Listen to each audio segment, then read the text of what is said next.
Life is a difficult thing to afford. I think we can all agree on that. Let's bring in the former Deputy Director of the National Economic Council, Bharat Ramamurthy, and former Congressional Budget Office Director, Doug Holtz-Eakin, for more on this. Bharat, since you're a newcomer to our program, and thank you for joining us, let's start with you. So the Dow was down 3, NASDAQ down 3.5 yesterday.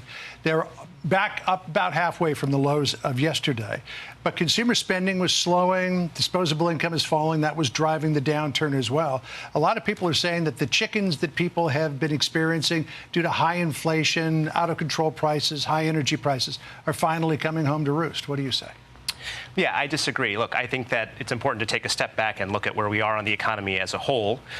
Goldman Sachs is still projecting that we'll have nearly 3% growth in the third quarter of this year. But they're also projecting 25% likelihood of recession. Well, look, I think that the baseline projection of recession is about 25% over any year or two-year period. So that's not outside of normal expectations. But the point is that, especially with the Fed poised to cut in September, potentially by 50 or 75 basis points, that's going to start driving down costs for businesses who want to borrow. That's going to drive down the cost of mortgages, small business loans. That's going to add some juice to the economy, which is already, based on manufacturing data and its business investment data, in pretty strong shape.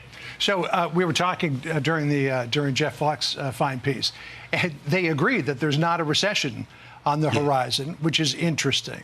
But did the Fed wait too long to cut interest rates in much the same way people say it waited too long to raise them as prices were going up? I don't think so. I certainly wouldn't count on 50 to 75 basis points in September. I think that's counting your chickens before the Feds cut rates, quite frankly. Look, we've still got an inflation report to get at the end of the month, the Fed's preferred gauge. If you look at food, energy, and shelter, the half of the budgets to the people in your piece, that inflation is still at almost 4%. We get an August report on the CPI. The Fed could arrive in September with inflation sticking where it's stuck at about 3%, and be in the uncomfortable position of maybe reversing course one more time on a rate cut that everyone was sure of. We've seen this movie before. So the good news about the fact that there's not a recession here is that while the economy is weakening, the inflation's maybe not coming down as fast as they hoped. Yeah, all right. Well, we'll see where that goes in the days and weeks ahead. What do you think, Bharat, the effects on the election are? Here's how Politico put it. Everything was going Kamala Harris's way. Then came the market sell-off. The risk to the campaign of an economic downturn is significant. The White House has touted its ability to engineer a soft landing for the economy tied to lower inflation, but it remains a delicate balancing act. A sudden spike in unemployment would undermine Harris's central argument for the administration's economic success, likely adding to voters' long-running concerns about the nation's trajectory. And who do voters trust in the economy? A recent Wall Street Journal poll, 52% say they trust Donald Trump, 40% say they trust Kamala Harris.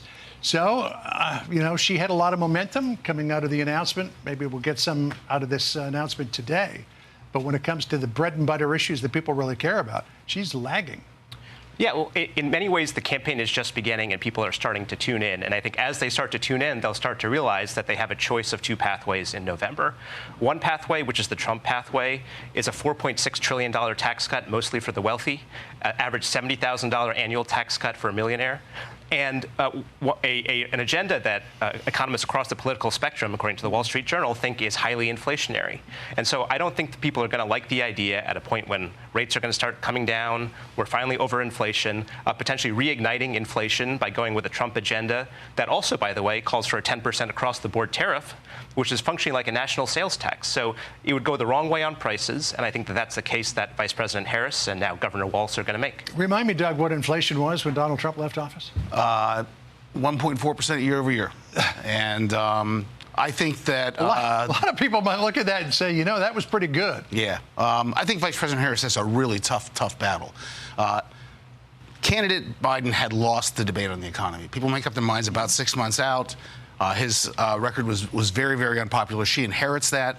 Her choices are run on that record and the policies that produced it, or run on the record that she produced as a candidate in 2019, which was even more progressive, bigger taxes, bigger spending, bigger of all the things that have become unpopular, or reinvent herself and dial toward the center where middle America lives and where the votes are. And that's an enormously difficult challenge, and we'll see if she's up to it. All right, gentlemen, no recession on the horizon, according to their projections. We hope you're right, but we'll see. Sandra?